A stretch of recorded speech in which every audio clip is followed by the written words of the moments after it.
भदोही जिले में कोरोना का कहर रुकने का नाम नहीं ले रहा है। आज मिले हैं 13 कोरोना के पॉजिटिव मरीज। आज भी हड़कंप की स्थिति देखी गई है। हम आपको बता दें, दिन प्रतिदिन डेली मिल रहे हैं मरीज। ऐसी स्थिति में आप लोग सोशल डिस्टेंसिंग का पालन करें, मास्क लगाएं, अनावश्यक रूप से बाहर न जाएं, सामाजिक स्तर पर भी भीड़भाड़ से बचें, नहीं तो वो दिन दूर नहीं जब आप भी हो सकते हैं इसका शिकार। इसलिए आप लोग दूरी बनाएं। सूर्यावा विकास खंड के अंतर्गत ग्राम सभा भरी पट्टी के प्रधान की हो रही है चहुओर बखान, कहीं खिंचाई तो कहीं बखान। हम आपको बता दें, ग्राम प्रधान द्वारा जो विकास कार्य किया गया है, जिसमें जितनी संख्या है वो बनाई गई है, गांव वाले चैलेंज दे रहे हैं कि अगर जांच हुई तो निश्चय होना चाहिए रिकवरी। सुनिए, हम ग्रामीणों से सीधे बात करते हैं, क्या बताते हैं यह ग्रामीण ग्राम प्रधान के विषय में। सीधे जोड़ते हैं इन लोगों से, ये बताएंगे पूरी बात क्या है, विकास कैसा है। पिछले 4.5 वर्ष में ग्राम प्रधान हरीपट्टी द्वारा क्या इस तरह से कोई सराहनीय कार्य किया गया है जो उनके कार्य को लोग सराह रहे हैं? जितने भी कार्य किया गया है सब सत्य है जो दिखाया जा रहा है। क्या दिखाया जा रहा है? हम तो कुछ नहीं दिख रहे हैं यहाँ पे। आप बताइए, आप इस गांव के हैं, हमें मुझे तो कुछ नहीं दिख रहा है। आप बताइए क्या काम हुआ इनके द्वारा? खड़ंजा और रिबोर हुआ और संडास इन्होंने बनवाया और समझ लीजिए कि सोखता सबको दिए, जिनको आवश्यकता थी उनको दिए। तो आप इनके कार्य को सराहनीय कार्य मानते हैं? सारे कार्य किए हैं तो कार्य भी इनका सराहनीय है? कार्य भी इनका सराहनीय है। हाँ, कार्य करने में क्या आसानी है, कोई दिक्कत नहीं। शिव प्रकाश जी, इस ग्राम प्रधान में पिछले 4.5 वर्षों में क्या क्या कार्य किए हैं? शौचालय की संख्या क्या होगी और जो खड़ंजा बिछा वो क्या, उसकी संख्या क्या होगी? दूसरी चीज़, क्या कई तरह से लग रहे हैं आरोप, क्या दोषी अगर होंगे तो उनके खिलाफ कार्रवाई होनी चाहिए कि नहीं? सर, जो हमारे ग्राम प्रधान हैं उन्होंने लगभग 14 खड़ंजा बिछवाया है इस गांव में और 207 शौचालय बनवाए हैं और 12 रिबोर करवाए हैं। और जितने भी कार्य हो रहे हैं हरीपट्टी ग्राम सभा में, विगत 10 वर्ष के पहले कोई कार्य नहीं हुआ था। 10 साल से सारे कार्य हरीपट्टी की धरातल पे हैं। और रही बात आरोप प्रत्यारोप की, तो कोई भी आरोप प्रत्यारोप लगा सकता है किसी के ऊपर, किसी को कोई भ्रष्ट कह सकता है, किसी को कोई वो कह सकता है कि ये दबंग किस्म के व्यक्ति हैं। लेकिन ऐसा हमारे प्रधान ऐसे नहीं, आपने जितनी संख्या गिनाई, अगर उससे कम उसमें दोषी पाए गए तो रिकवरी होनी चाहिए कि नहीं? बिल्कुल रिकवरी होनी चाहिए। जितनी मैंने संख्या गिनाई है, अगर उसमें एक भी कम पाया गया तो तुरंत रिकवरी होनी चाहिए। मैं गांव का नागरिक होने के नाते मैं कह रहा हूं कि तुरंत रिकवरी करवाएं। और किसी द्वेष बस, ईर्ष्या बस अगर ये कार्य किया गया है तो उसके खिलाफ भी कार्रवाई होनी चाहिए। प्रधान जी, एक शरीफ आदमी को फंसाना बहुत अच्छी बात नहीं होती है। इसमें फंसाने कहाँ से बात है कि मैं तो आरोप प्रत्यारोप की बात कर रहा हूँ। हाँ, इसमें फंसाने कहाँ से बात आ गई? लेकिन ये चीज़ आप आज स्वीकार करते हैं, ये चीज़ की अगर ग्राम प्रधान द्वारा गड़बड़ी की गई है तो जांच में दोषी पाएंगे तो रिकवरी होगी कि नहीं रिकवरी? मैं आपसे गांव का एक नागरिक होने के नाते मैं कह रहा हूं कि जो मैं कह रहा हूं कि जितने मैंने बताए हैं, 14 खड़ंजा, 207 शौचालय, 10 रिबोर, अगर इसमें कोई गड़बड़ी पाई गई तो तुरंत रिकवरी की जाए।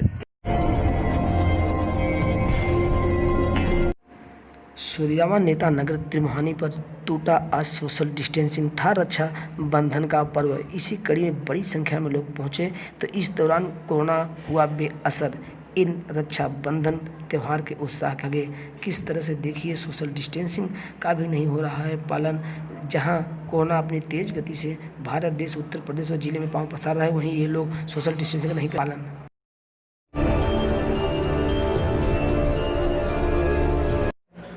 अभोली विकास खंड के अंतर्गत ग्राम सभा मतेथु के प्राथमिक विद्यालय में शौचालय का निर्माण कार्य जोरों पर। हम आपको बता दें, बच्चे आते थे, होते थे परेशान। इस बीच लगा है लॉकडाउन, नहीं आ रहे हैं बच्चे, उसके बावजूद भी विद्यालय परिसर को अच्छा बनाने के लिए, सारी व्यवस्था देने के लिए इस तरह से शौचालय का निर्माण शुरू हुआ है, जिससे कोई छात्र छात्राओं की दिक्कत का सामना न करना पड़े।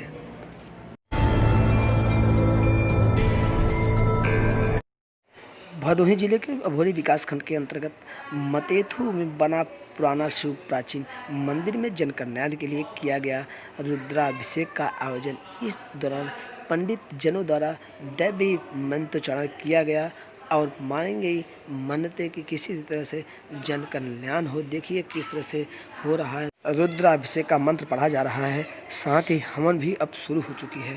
हम अब जोड़ेंगे उस गांव के एक व्यक्ति से जो बताएंगे पूरी बात क्या है, मानता और क्यों होता है रुद्राभिषेक का आयोजन। सुनिए इस युवक की बात। सर क्या नाम है आपका? अभिषेक पांडे।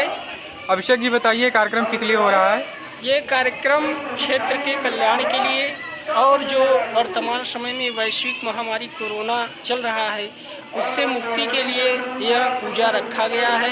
यह पूजा हर वर्ष आयोजित की जाती है। ये कार्यक्रम लगभग कितने सालों से हो रहा है, कुछ बता पाएंगे? कार्यक्रम लगभग मैं जहां तक समझता हूं लगभग 15-16 साल से लगातार अनवरत चलता आ रहा है। मंदिर की विशेषता के बारे में कुछ बताएंगे? मंदिर की बहुत प्राचीन विशेषताएं हैं। इस मंदिर का जो पीपल का पेड़ है ये कितने वर्षों का है आज तक कोई इसको बता नहीं सका और ये मंदिर लगभग 150 साल पुराना है। जी जी धन्यवाद।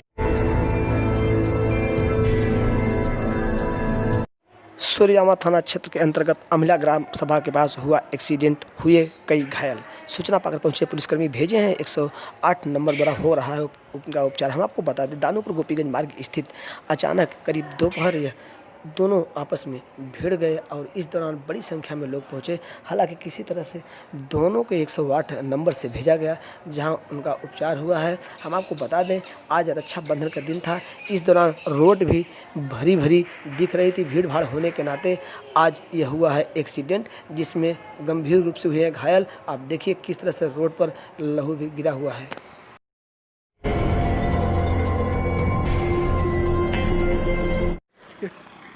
ज्ञानपुर नगर पंचायत स्थित हरिहरान मंदिर पर सावन के अंतिम सोमवार को उमड़ा जन सैलाब।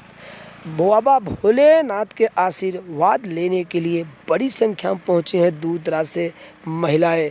लेकिन इस दौरान सोशल डिस्टेंसिंग का पालन नहीं हुआ। लेकिन जिनके ऊपर भोलेनाथ का आशीर्वाद है तो उसका कोरोना क्या बिगाड़ सकता है, इसी सोच के साथ माता और बहनों ने जाकर आज बाबा हरिहरनाथ मंदिर पर टेका मत्था, लिया उनसे आशीर्वाद।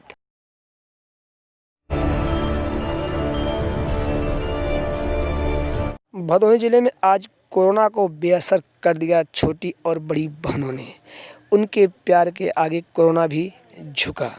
देखिए किस तरह से छोटी बहन अपने भाई के कलाई पे बांध रही है राखी और कर रही है दुआ, ले रही है भाई से आशीर्वाद। इसी तरह से बड़ी बहनों ने भी अपने घर से जाकर अपने भाइयों के बाह में कलाई में बांधी राखी। लेकिन इस दौरान कोरोना को भी इन बहनों ने छोड़ा पीछे।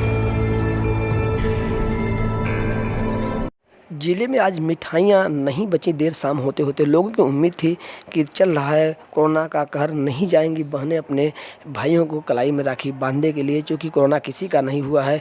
लेकिन अचानक दोपहर बाद मिठाई में खरीदारी तेज हुई। देखते ही देखते सभी मिठाइयाँ बिक गई। इस तरह से आज कोरोना भी इन भाई बहन को प्यार को रोक नहीं सका और बड़ी संख्या में देखिए हुई है आज मिठाई की बिक्री लोगों की उम्मीद से ज़्यादा। इस तरह से आज कोरोना भी कोई बहनों ने छोड़ दिया है पीछे अपने भाइयों के।